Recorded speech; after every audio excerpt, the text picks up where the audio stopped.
Hello नमस्ते।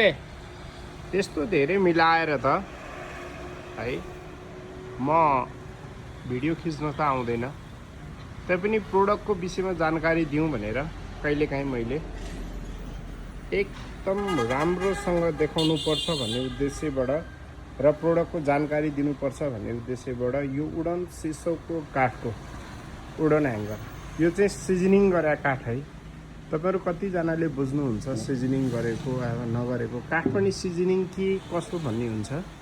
हेर्नुहोस् न, कहिलेकाहीँ काठमा किराले खाने समस्या, पसाङ्गिने त बुझिहाल्नुहुन्छ नेपाली ल्याङ्ग्वेज, कहिलेकाहीँ काठमा समस्या आउन सक्छ नि, त्यसलाई चाहिँ ट्रिटमेन्ट गरेको काठ भनेर भन्दा पनि बुझ्नु सजिलो हुन्छ होला।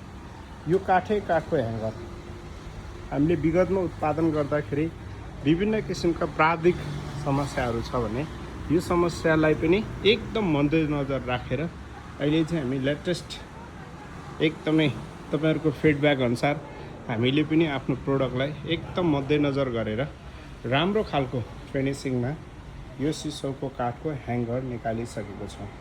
यदि तपाईँ इच्छुक हुनुहुन्छ भने यो चाहिँ हामीले 15,000 रुपिसमा सेलमा राखिसकेको छौँ है।